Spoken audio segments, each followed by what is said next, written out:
Welcome to Warchief of Light is back with another epic video. Hi, my name's PBE, but you lovely people are more than welcome to call me Peeps. I finally, and I do mean finally, watched the fall and rise of Final Fantasy XIV. And like usual, I got some thoughts, and yes, it got nerdy. But before jumping into that, if you're into this sort of stuff, or just nerdy stuff in general, well, honey, you're home. Hit that subscribe button, because listen, we tend to do nerdy here pretty well. Alright, enough digging around, let's get into the fall and rise of Final Fantasy XIV, what I thought of it right now. First off, thank you. You watching, thank you. So many of you have suggested this documentary, and you were right. It's fantastic. One of the first things that really took me back was that this documentary is a YouTube documentary. Somebody made this. Square Enix didn't. And this person did fantastically. Big shout out to the Speakers Network, because it is an amazing piece of gaming history that they created. And watch it. If you haven't watched it, it's now linked below. You need to see it. It is absolutely everything. My only gripe, I mean only, is I would love for them to re-upload it and put it one into the other. Make it one big long ass video. For no other reason than I just like long form content. Outside of my own YouTube preferences, I watch live streams on replays because I like that long form content. I like documentaries. So 100% for nobody else's preferences but my own, I would have liked it in one big video. Let's break it down to the three major things that I got out of this documentary series. 1. 1.0 was really fucking bad. 2. Yoshi-P, you have balls of steel, honey. And 3, they are some humble beginnings. Let's go through those three major points. How bad was 1.0? Fucking bad. Whoa, no, wait. Yes, it was fucking bad. But there's more to this story. First of all, let's look at it from where I'm coming from. I'm coming from a Warcraft player. So when I learned about Final Fantasy existing, it was in the same tone that you hear every other MMO. You're like, this is going to be the WoW killer. And you're like, yeah. Move along. And you only really hear about it again when it's still gaining traction. So by the time that I was like, wait, this is a thing, Heavensward was coming out. So then I was like, oh, it's a thing. It's a big thing. So by the time that stuff was already starting to pick up, we were already past this moment. So no, I didn't know much about it. But I did hear that the original product wasn't great. This documentary takes that time to really discuss what the big issues were, and deep down it comes to priority, a power dynamic. Priority 1, product.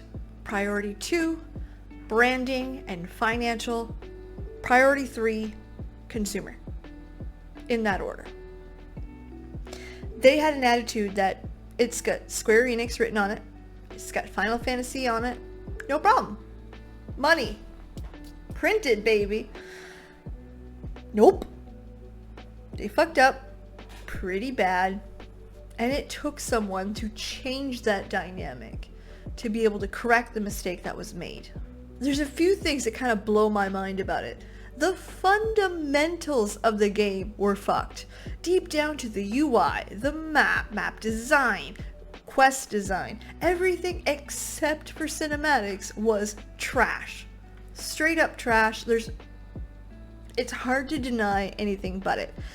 And what's baffling to me is that this came out around Lich King Cataclysm for World of Warcraft. Not saying that, yes, go copy the big guy. That's not what I'm saying at all. What I'm saying is there was already a study group available of what players like, what they don't like, and Final Fantasy decided, don't like. Pick that one. It makes no sense to me. So yeah, was it bad? Hell yes, it was terrible. But then the man was hired. For those of you who don't know, in my real life I work corporate.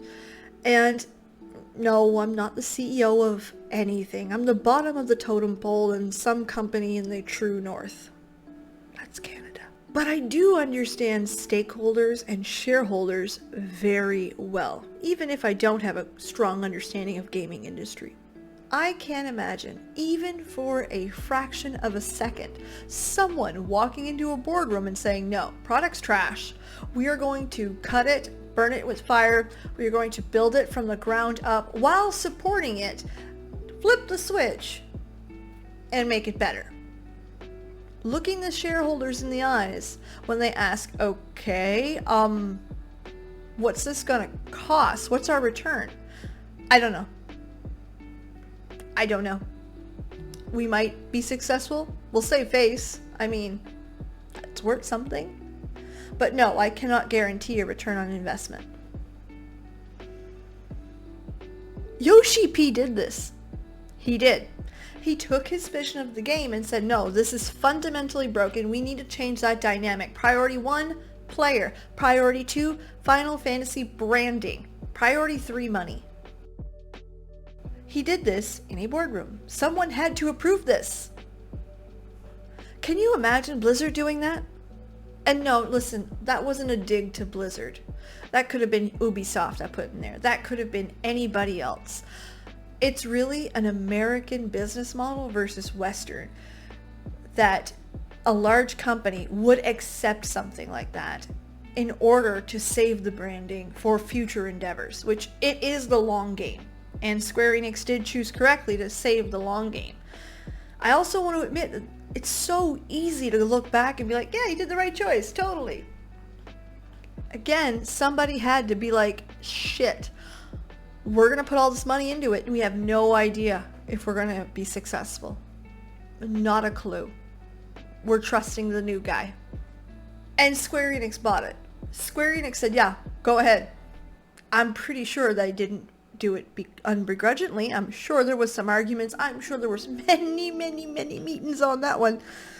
But they still accepted it, and that says something. Just even for business culture, gaming culture, the importance of upholding the brand's, what they call good faith. So there's a lot there, but they still chose that way, which is really interesting.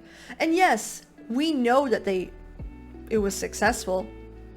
It's now the #1 MMO in the world. Took a few years, but we're there. But still, can you imagine going to that boardroom, making that decision, and then building it in 2 fucking years? 2 years. I would not want that stress ever. Ever. They built a game from the bottom up in 2 years while maintaining and improving the current product, knowing that it was shit. Let me put that into perspective for you. Again, let's go to World of Warcraft because I know that one the best. This came out at about the same time as Cataclysm. Cataclysm, the expansion, is very comparable because Cataclysm did a lot of the same. Cataclysm rewrote all of the questing from vanilla play, so that's the original game. So big endeavor. They also broke the world. The world destroyer came out of the ground. We had to do maps. We had to do ways that the dragon would have destroyed the land. Like, it was a big thing. And they had 4 to 6 years to do it. And spoiler alert, if you guys have never played World of Warcraft, if you're Final Fantasy players going, okay, well, Yoshi-P did it, I'm sure it wasn't that bad. Cataclysm went down as the worst expansion in World of Warcraft history, arguably behind Shadowlands right now, but that's not arguing that today. Nope, it's not this video. Yeah. The current game that they released on top of the changes they had made is known as the worst. Story suffered. Everything suffered because they didn't have time to do it. Yoshi-P did it in 2 fucking years. And the storytelling of ARR, which... wow. This is a very humbling look at Square Enix as a company. It does several things. First of all, it shows that you need to put your consumer first. Period. And when you see Yoshi-P talk about the experience of bringing 1.0 to 2.0, you see that he truly feels bad for how the consumer was treated in that sentence. And he apologizes for the inconvenience to the player. They were the failure, not the player. The game wasn't the failure, they were. It's an interesting thought back, and they really use it as a customer motto now. And it shows in the game, because if you complain about something, or if you think something's broken, whatever the case may be, player feedback is such an important level in this game. They listen, because they know that you come first. So the lesson here is, if your product comes before your customer, you will fall. And to correct it is not to correct the product, but to correct the dynamic between the customer and the product. This series, I think, is an important watch. I think everybody should watch it. Period. In gaming, in business, should watch it. It shows some very important lessons. I think every World of Warcraft player should watch it, even if you don't know a damn thing about Final Fantasy XIV. It's important to see when the dynamic switches, where it becomes a problem. It also explains some of the problems of today, which is something that the vocalized community needs to get vocal on, because it needs to swap. Again, this series was absolutely fucking amazing. I have nothing but praise for it, and I'm so glad it was suggested to me. Alright, well that's all my thoughts, all jumbled out. What do you guys think? Did this one catch you as off guard as it did for me? Let me know in the comment section down below. If you liked this video, give me a big old thumbs up. If you didn't, well, cool.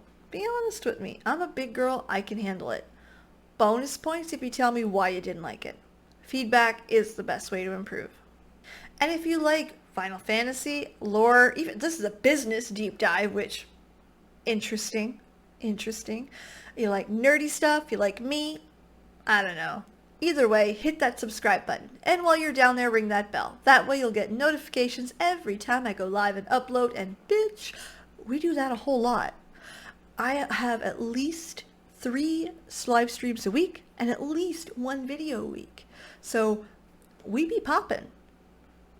I feel old saying that. I'm not gonna say it again. Alright, we'll have a legendary day. Thanks so much for being here, and I can't wait to see you guys again on the next one. Bye. Balls of steel. Listen, I quake in my little pink Crocs every time I gotta tell the customer, nope, you need to pay us more for this project. So, hearing him going into the boardroom and being like, multi-million-dollar project? We need to fix it. He's the king. What do you want me to tell you? Balls of steel. Maybe I'm a little